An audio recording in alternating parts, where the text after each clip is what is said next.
Herkese merhabalar. Bugün sizlerle beraber kanvas üzerinde çok güzel peluş çanta öreceğiz. Ben en büyük boy kanvası kullandım.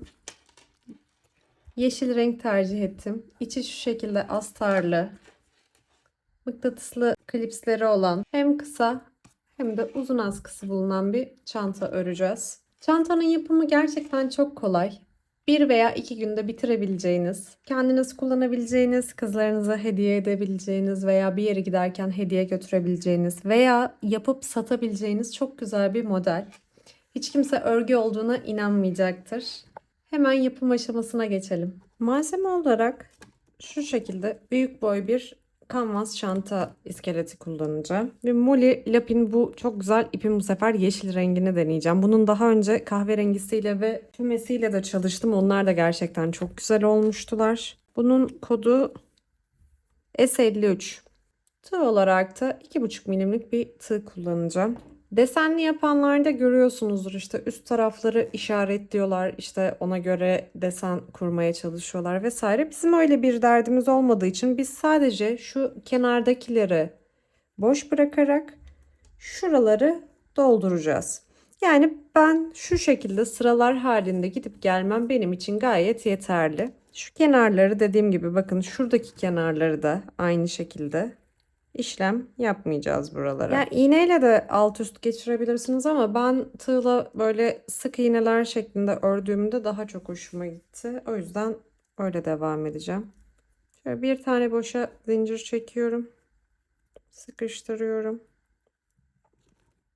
Şu sırayı biliyorsunuz birleştirmek için boş bırakıyorum. Şunu da en son devam edeceğim ki görüntüsü güzel olsun. O yüzden ben şu kısımdan başlıyorum. Yani köşeden sayacak olursanız ikinciden. İki tarafında ikincisinden başlıyorum.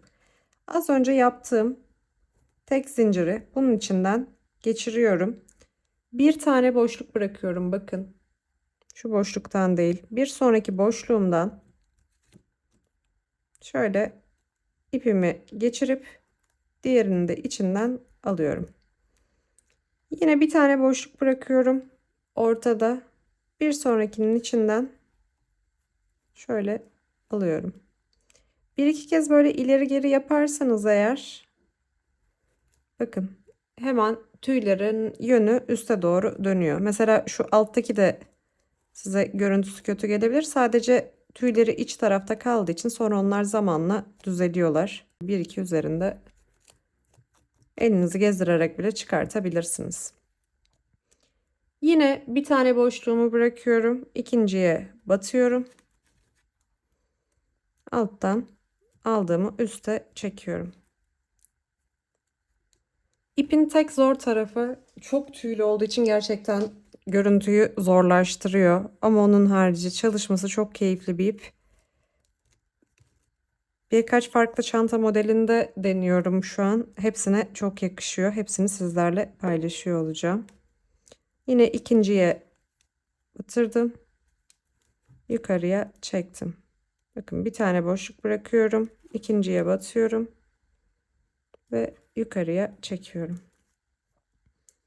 Bu şekilde sıramın sonuna kadar şimdi devam edeceğim. Sonuna geldim bakın. Yine sonuncuyu şu en sondan ikinciye batırıyorum ve çekiyorum. Şimdi döneceğim. Şuna batmıştım bakın. Yani şunun hizasındakine, bunun hizasındakine boş bırakıp şuna batacağım şimdi.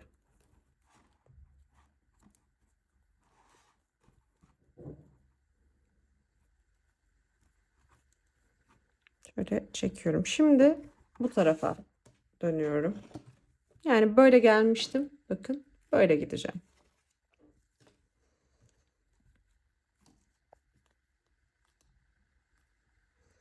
Şöyle net görebiliyorsunuzdur herhalde. Şuna batmıştım.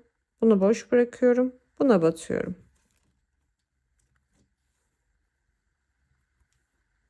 Ve çekiyorum. Tekrar bakın. Buna battım. Bunu boş bırakıyorum. Şurada da az önceki boş bıraktığımız var bakın. Bir sıra atladık arada. Şu sırayı yapmıyoruz. Şu sırayı dolduruyoruz. Bu olmayacak. Bunu da olacak. Şunu boş bıraktım ve şuna batıyorum.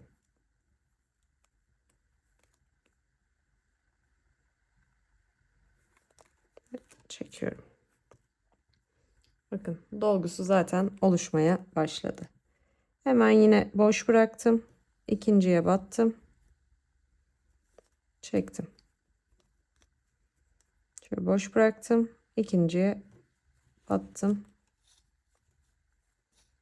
Ve çektim.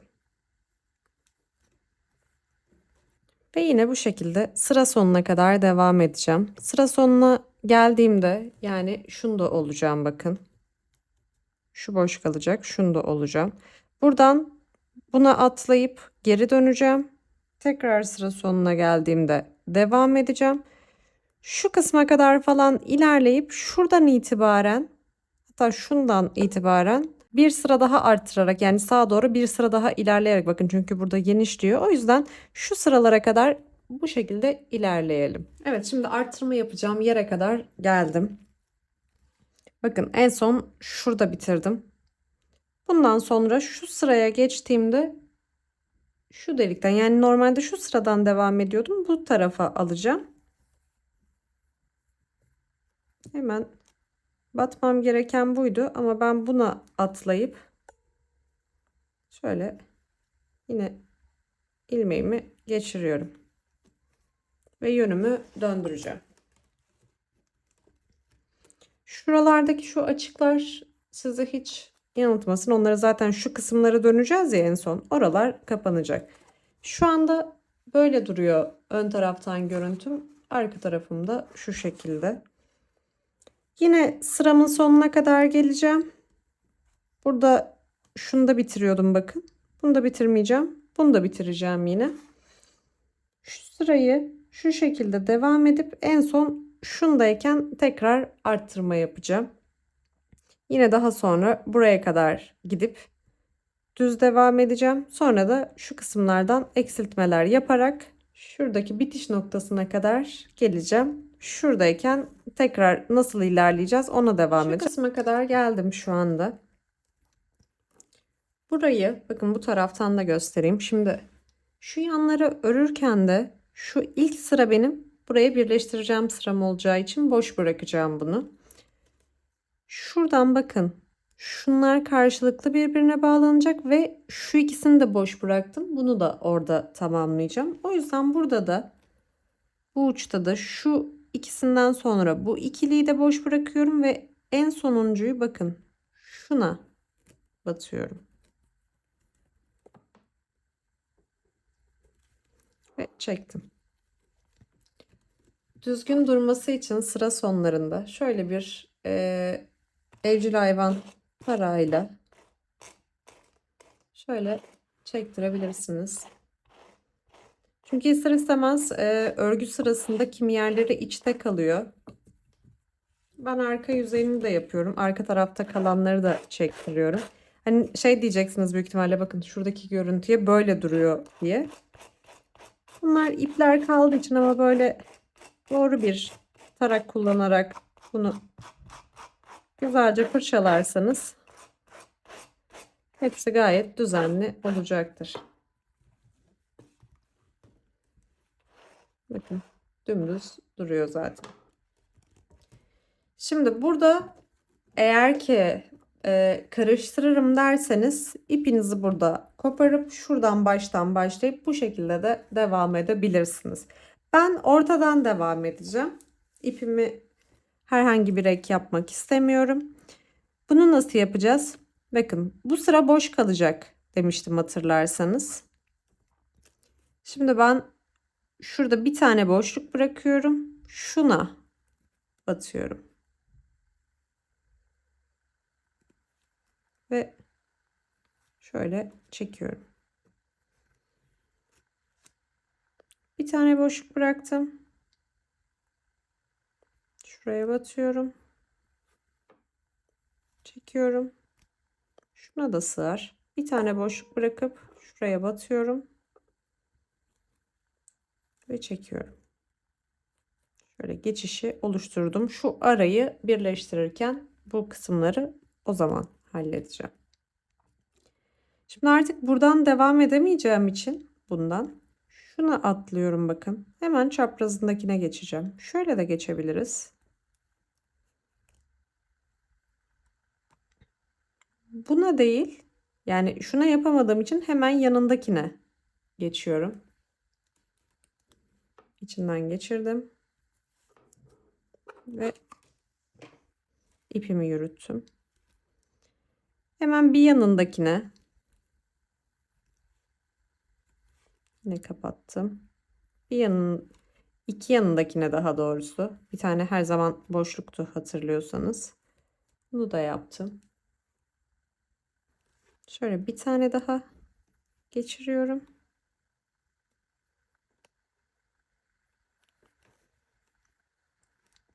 Hala sığıyor bakın. Şundan aldım.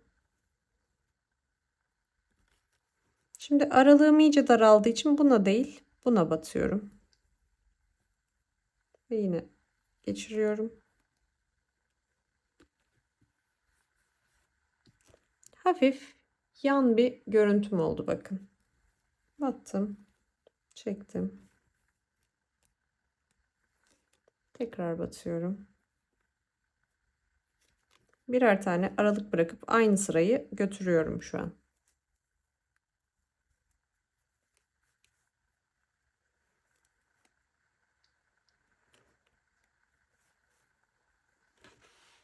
Şurada siyah altta size daha net görünsün diye tutmaya çalışıyorum ama kanvas sert olduğu için götürüyor. Arada görüntü kayarsa kusura bakmayın. Şimdi şu çok küçük. O yüzden buna batırıyorum.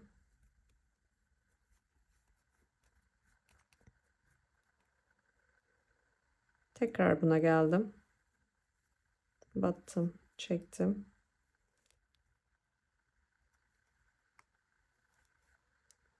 Şuna bakın. Köşedeki yamuk olana batıyorum.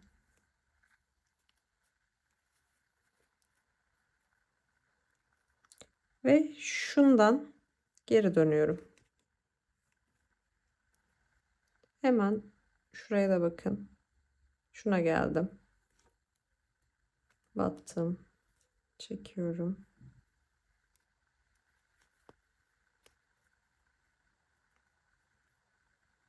Şuna, köşedekine batıp çekiyorum. Şimdi şöyle döndüreyim. Şuraya kadar aşağı ineceğim tekrar. Nasıl ineceğim? Şu sıradan devam edeceğim. Genişlediğinde buraya alacağım. Yani şuradayken yaptığımı şurada da aynı şekilde yaparak şu noktaya kadar geliyorum. Şu kısma kadar geldim bakın. Şimdi geri döneceğim.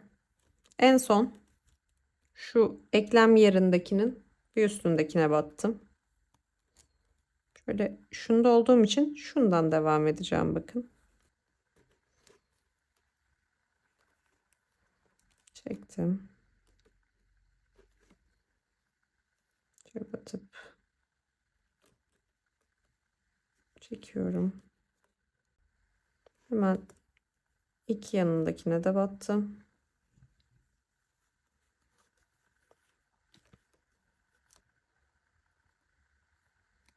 Buradan sonra bakın ilerlemişiz. Yani buna değil buna batacağım. Çünkü bir önceki sırada artık burada bir daralma yaptığımız için şunun hemen yanındakine değil bir sonrakine batıyorum. Yani bir önceki sırayı da gözeteceğiz aslında burada biraz. Mesela bakın burada düz devam ediyor daha. Aldım. Hemen yanındakine bakıyorum. Yine düz devam ediyor. Sıradakinden aldım.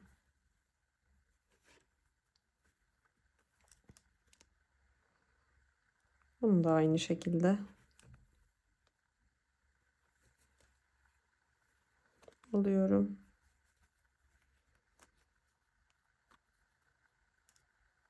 Şunu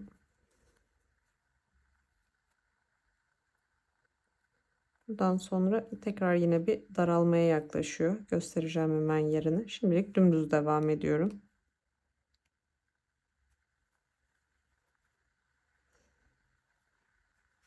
Bunu da çıkardım. Şimdi bakın. İki tane yana gittiğimde bununla yan yana geliyorlar. Yani burada bir içe doğru geçiş var. O yüzden buna değil buna batıyorum.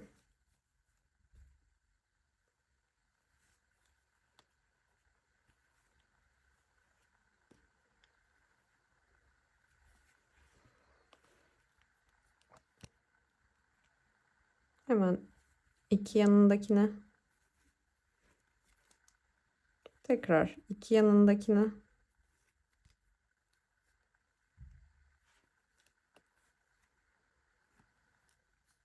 bir kez daha batıyorum. Bir sonrakinde kontrol edeceğim. İki yana gittiğimde hala açıklık var. Yine hizadakine batıyorum.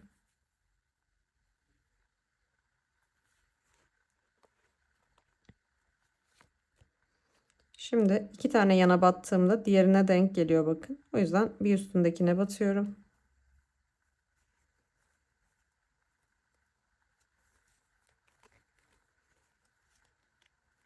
Hizalı şekilde iki yana.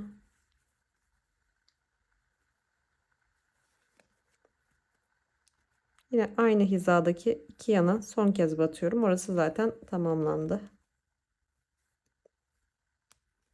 Şöyle bakın.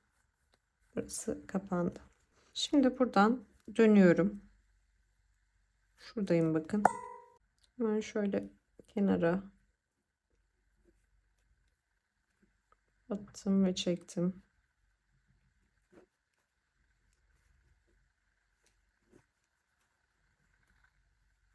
Şuna da batıyorum.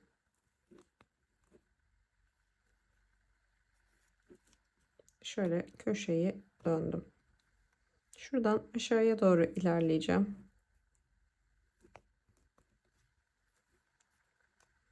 Bir tane boşluk bırakıp batıyorum.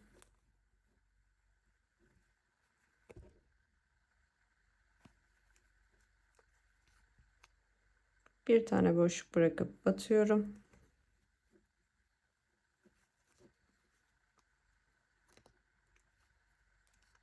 Buradan sonra bir alt sıraya geçmişim. O yüzden buna batıyorum.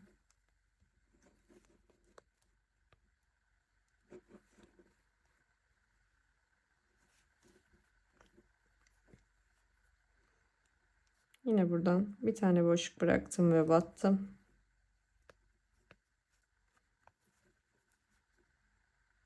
Bir tane boşluk bıraktım, battım.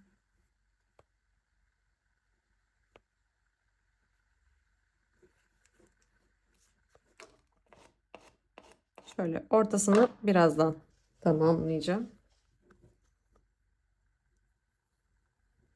Şuraya geri gittim. Bir tane boşluk bıraktım, battım. Bir tane boşluk bırakıp battım.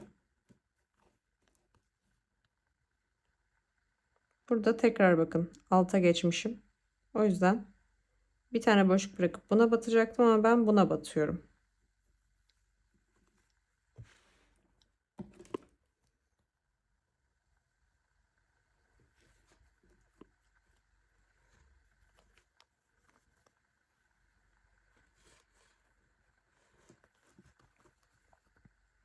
Hemen yine yanındakinden, hizadan. Çünkü burada hiza şaşmıyor. Battım.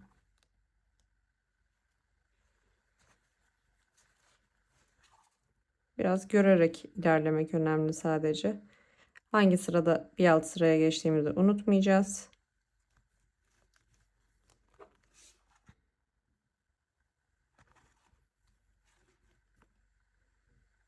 İp evet kusurları örten bir ip ama boşluk kaldığında da orayı kötü gösteriyor. O yüzden boşluk bırakmayacağız.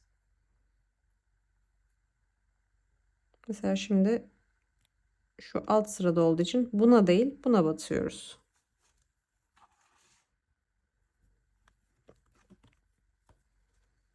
Tekrar yandakine geldim.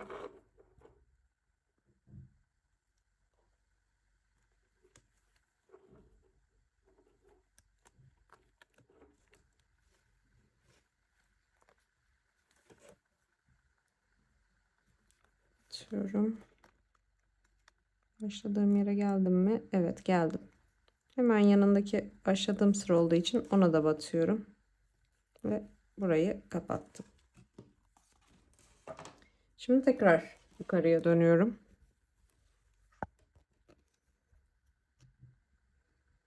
Bir tane boşluk bıraktım.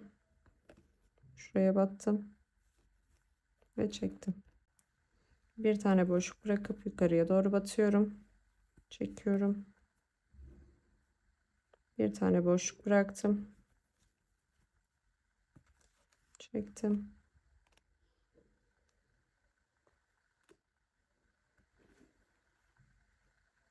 Şimdi bir ön sıraya geçiyorum. Çünkü bakın zaten buraya daralmaya geldi. O yüzden şuna değil, şuna batıyorum.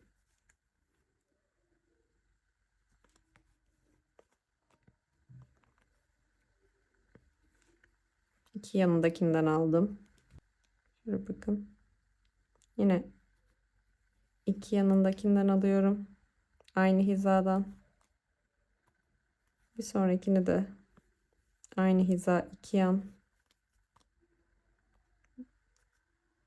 Bir sonrakini de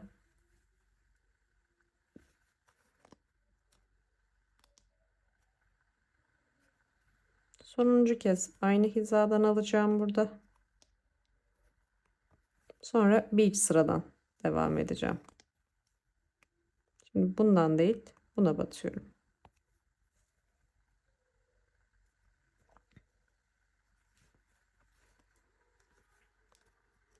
Gitgide görüş mesafemiz kısalıyor bakın. Şuna batıyorum.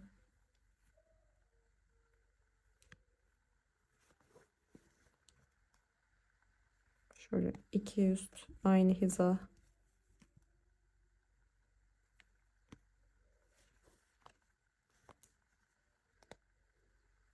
Yine iki üst aynı hiza. Şurada da boşluğuma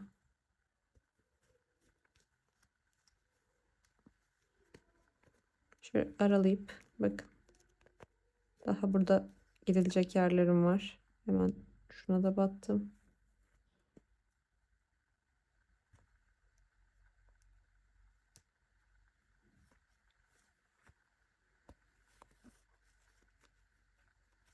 Aralıyorum.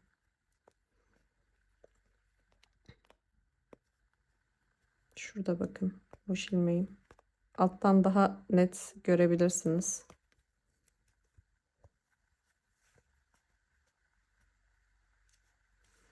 Ve şimdi bu son battığımın çaprazındakinden geri döneceğim. Yani bakın alttan göstereyim. Şundan. Ki orada herhangi bir boşluk oluşmasın. Şimdi aşağıya devam edeceğiz. Üstten göremiyorsanız alttan takip edin. Bakın neredeyim? Şuradayım. Şunun içinde. Ve ben şunun içinden onu almak istiyorum.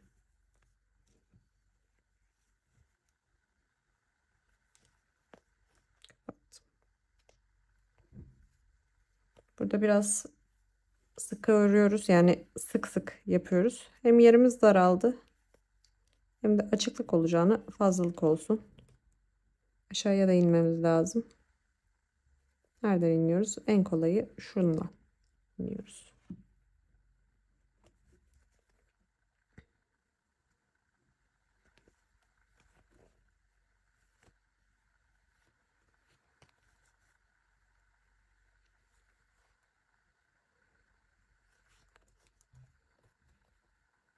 Şuradayım. Çok az kaldı zaten açıklık yere inmeme.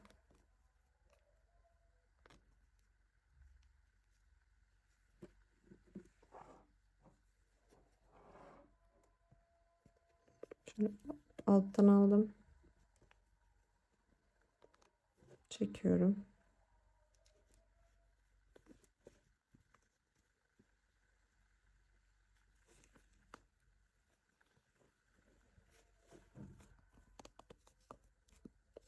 Şimdi daha da açık olan yere yaklaştım. Ve iki yandakini geçirdim.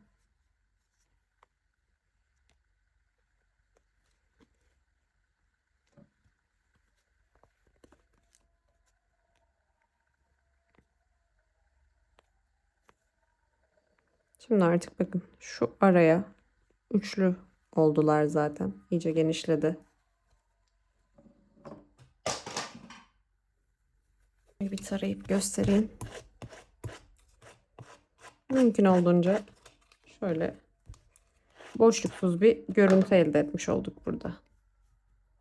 Arka tarafı bu şekilde.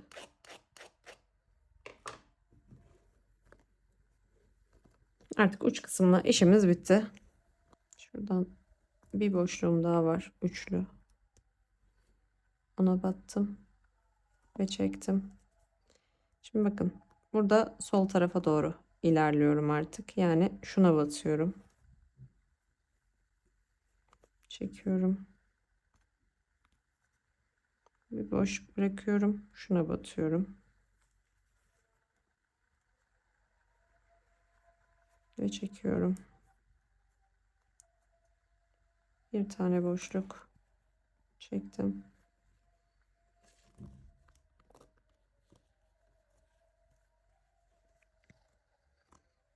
Yine bir tane boşluk çekiyorum.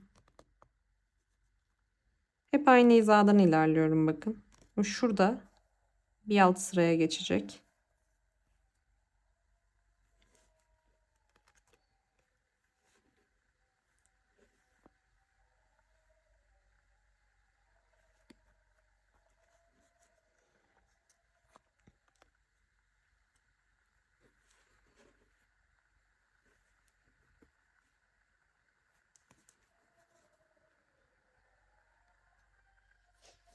Bir sonrakine bir sıra sağdan devam ediyorum.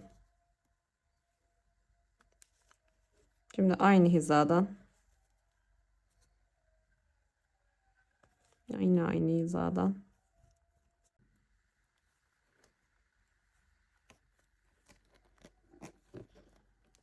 şöyle buraya kadar bitirdim. Şu ara kaldı ve şurada bir boşluk var şu an. Hemen iki üsttekine battım. Dönüş yerimi.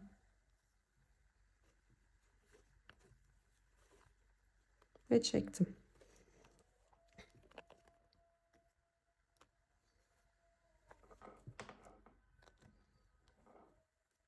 Batıyorum. Çekiyorum.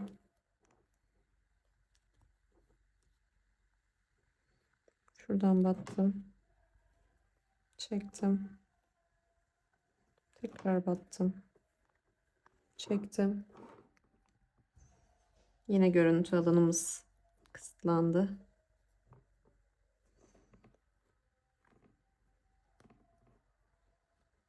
Şöyle görebildiğimiz kadar aralayıp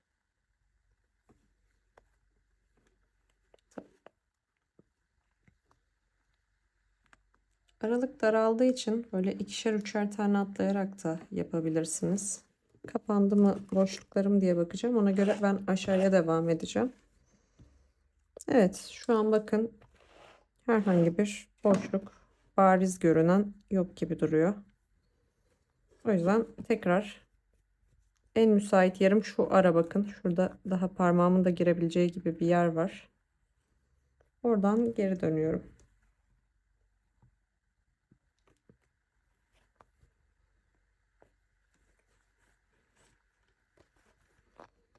Buraları biraz rastgele ilerleyebilirsiniz. Yani sizi zaten kusur olarak göstermeyecektir o bölümü.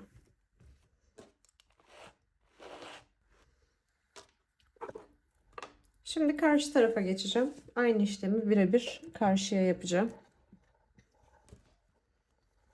Şuradan hemen hizamı bozmadan iki tane atladım. İki boşluk bırakıp sola devam ettim. Tekrar iki boşluk sol.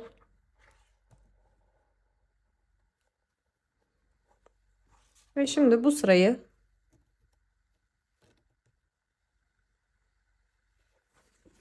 bir tane daha ilerliyorum yan tarafa. Hemen yanındakine batacağım ben. Çünkü arada iki tane boşluk kaldı bakın. Bir tane kalmasını istiyorum. Aynı zamanda bu benim normal örgü sıram olacak çünkü. Şöyle bir tane sola kaydırıyorum. Şimdi buradan sola doğru devam edeceğim. 2 boşluk bırakıp bir boşluk bırakıp ikinciye batacağım. Bir boşluk bırakıp ikinciye batacağım.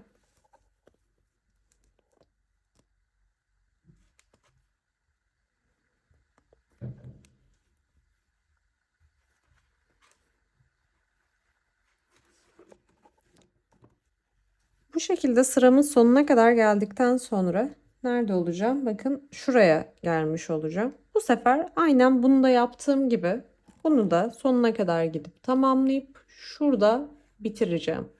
Burada bitirdikten sonra tekrar görüşelim. Diğer yan tarafı da tamamladım. Şimdi örgüm artık dümdüz devam edecek. Yani şurada kalmıştım bakın. Şöyle gideceğim, geri geleceğim. Gidip geri gelip şuralarda bir tık genişleteceğim. Çünkü şurada ortada bittiği için geri dönme paylarım vardı.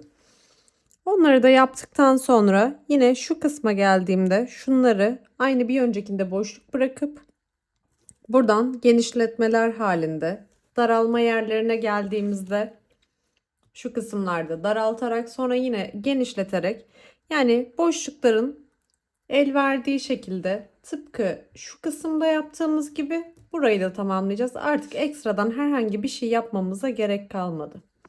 En son hepsini tamamladıktan sonra şu kısımda bitirdiğimizde artık birleştirmeye geçeceğiz. Tekrar anlatıp videoyu uzatmak istemiyorum.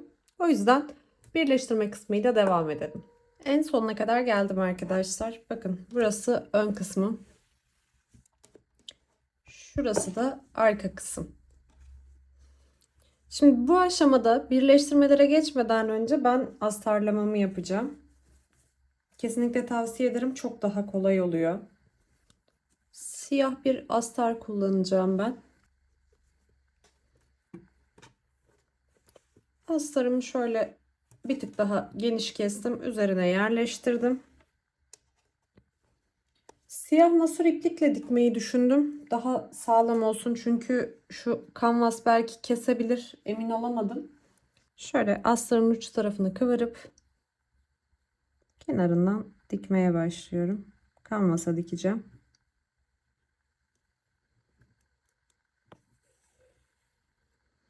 Biraz dikişlerin düzgün olmasına gayret edin çünkü dışarıdan da görünecek. Yani çantanın içini açtığınızda görünecek dışarıdan dediğim.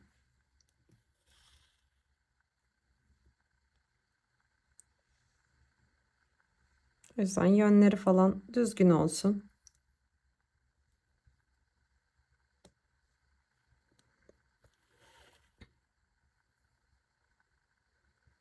Tüm astarı bu şekilde dikiyorum.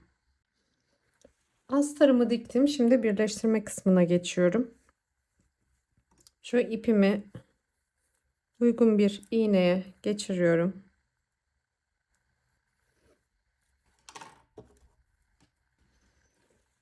Ve şöyle bir köşe noktasından başlayacağım ben.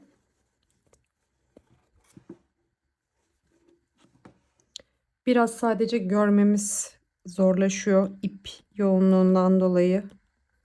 Şöyle bakın. Şu kısımda bir boşluk bırakmıştık hatırlarsanız karşılıklı. Tam olarak buralardan birleştirmeye başlayacağız.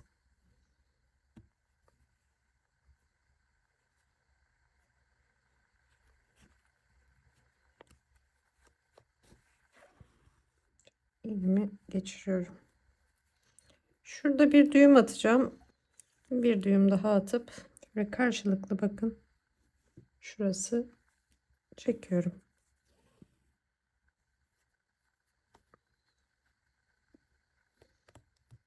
İpin ucunu da şöyle tutun isterseniz. Bu arada kaynasın. Şunlar da karşılıklı. Şöyle çektim.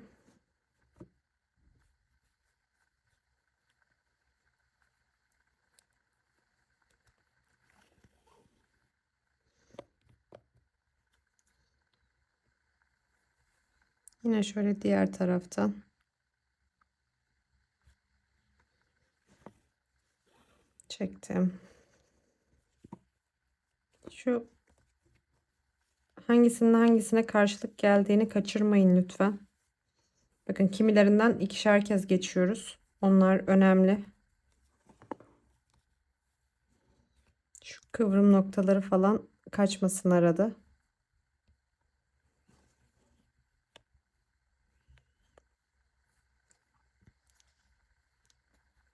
Hangi boşlukta kaldım? Bakın.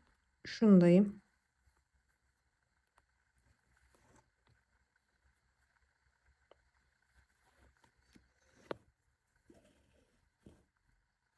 Şöyle çektim.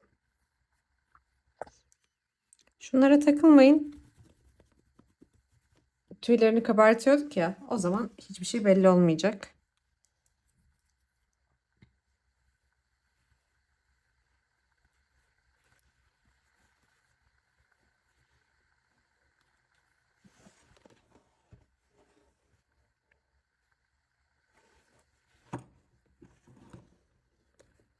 Şurayı sonuna kadar geliyorum.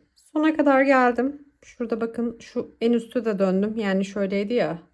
Orayı da döndüm. Artık görünmüyor. Sadece tek sıra halinde geçirdim. Şimdi şu kısımdan devam edeceğiz. Denk geldiği yeri iyi hesaplayıp daha şöyle bir taneyi daha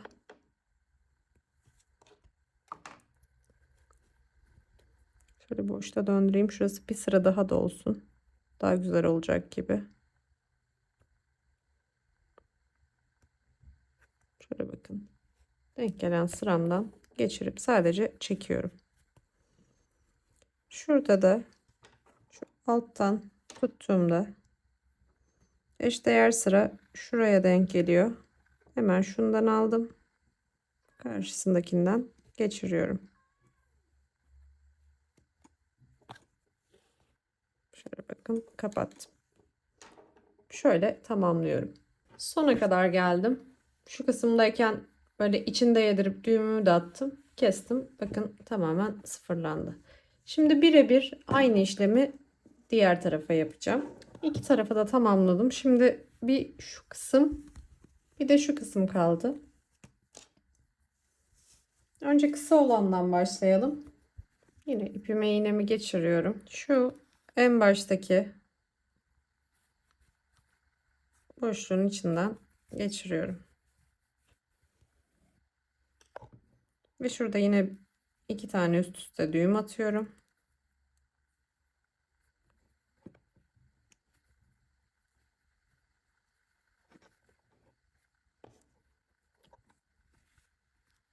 İçte yürütecek biçimde bunu bakın sadece sıra gelen boşlukların içinden sadece iğnemi karşı tarafa geçiriyorum.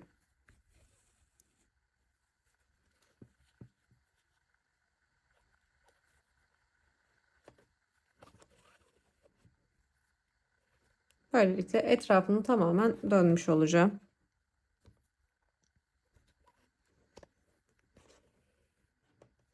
Sıramın sonuna geliyorum. İpimi koparıyorum ve daha sonra şu kısmı da aynı şekilde bitiriyorum. Evet, hem üst tarafı hem alt tarafı hepsini bitirdim. Bakın şu anda çantamız örgü kısmı tamamen bitti. Şimdi şu kısma mıknatıslı klipsler takacağım. Bir de askılarımı yapacağım.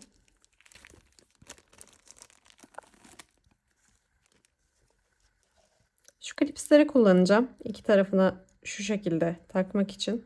Onu da şöyle ayarlayacağım. Önce ayıralım. Şu altta kalan, şu da üstte kalan kısmı. Şöyle köşeye yakın bir yerden ipimi geçirdiğim iğnemle sabitliyorum. Dört tarafını ayrı ayrı sabitleyeceğim. Üst kısımları diktim. Bir iple de üste de geçirip sabitledim. Zaten ipimiz şöyle tüylü olduğu için hiçbir şekilde fark etmedi. Çünkü normalde sadece astarına dikseydim zamanla astarı aşındırırdı. O yüzden kanvasa da sabitledim. Şimdi çantamı şöyle kapatıyorum. Ve nereye denk geldiğine Çok az yukarıdan, zaten o kendisi otomatik olarak da buradan boşluk verecektir. Çünkü askılarımız da girecek. Şu benim için ideal. Şuraya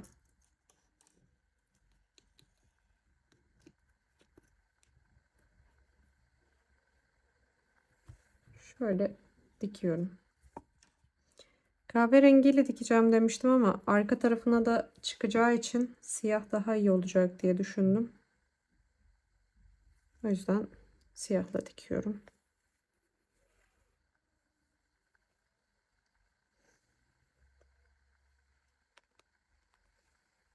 Yine dört tarafını da dikeceğim.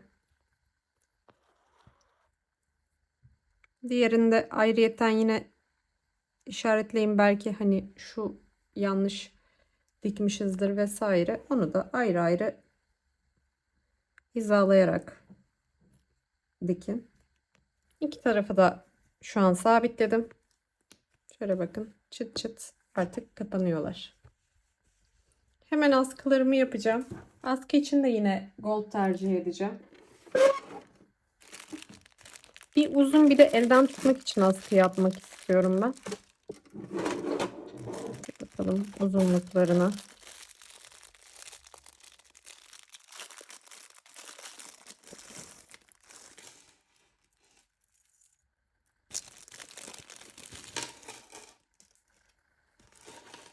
Öncelikle şunları çıkarıyorum. Askınızın ölçüsüne bakın. Eğer ki istediğinizden kısaysa farklı bir taneden ekleyebilirsiniz veya istediğinizden uzunsa şuralarından açarak bunu kısaltabilirsiniz. Öncelikle baş kısımları şu minik halkalardan geçiriyorum. Biraz zor oluyor, elinizi acıtabilir. İkisini de taktım. Kısa olanı direkt buna takacağım. Uzun olanı da ayrıyetten kanca ile takacağım. O çıkarılabilir olacak. Aslında bu da çıkabilir de. Aldığım ölçüden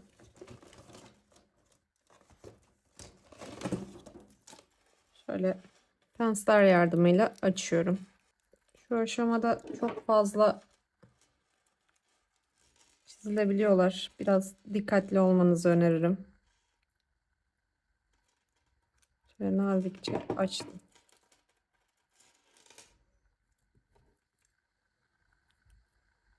Şöyle geri kapatıyorum.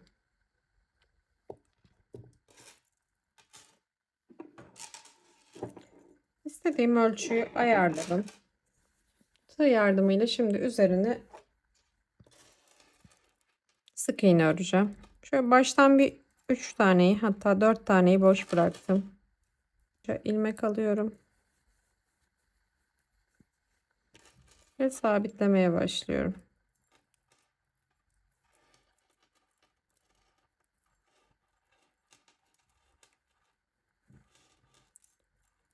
Zincirinizin kalınlığına göre şu ipi de içte yürütün bu arada. Hangi aralığa kaç tane sık iğne batacağınızı belirleyebilirsiniz. Mesela buna 2 tane battım. Sıradakine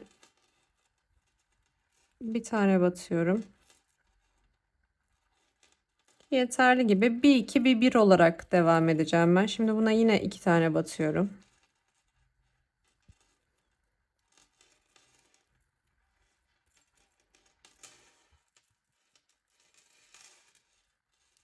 Şöyle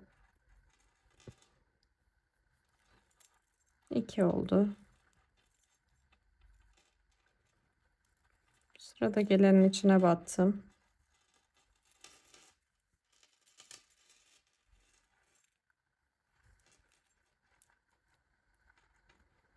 Tekrar sıradakinin içine batıyorum. Bir sonrakine yani. Bir tane batacağım çünkü onu.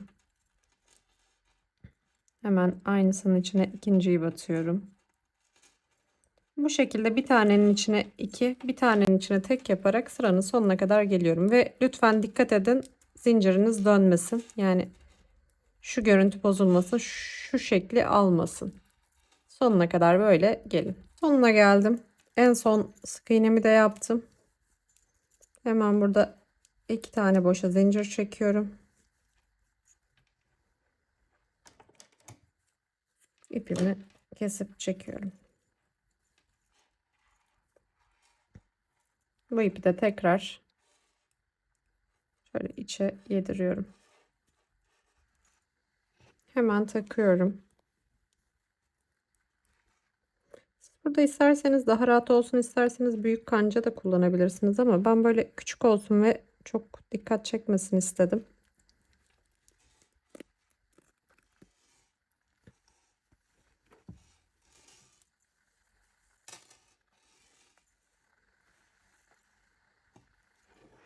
Şöyle bakın. Şu an askım hazır. Bu elde tutmak için olan askım. Normalde omuzda takılıyken de şöyle duracak üzerinde. Hemen bir de uzun olanı yapıyorum. Uzun askımı da tamamladım. Şöyle yanına takmak için dönen başlıklardan ekleyeceğim.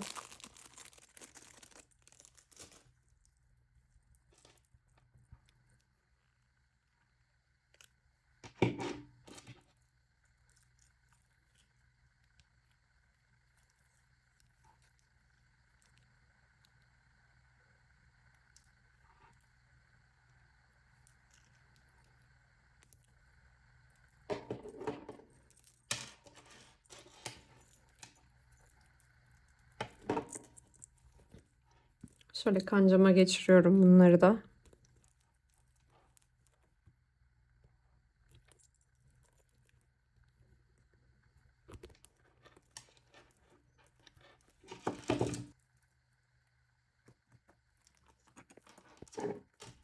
Ve çantam tamamlandı.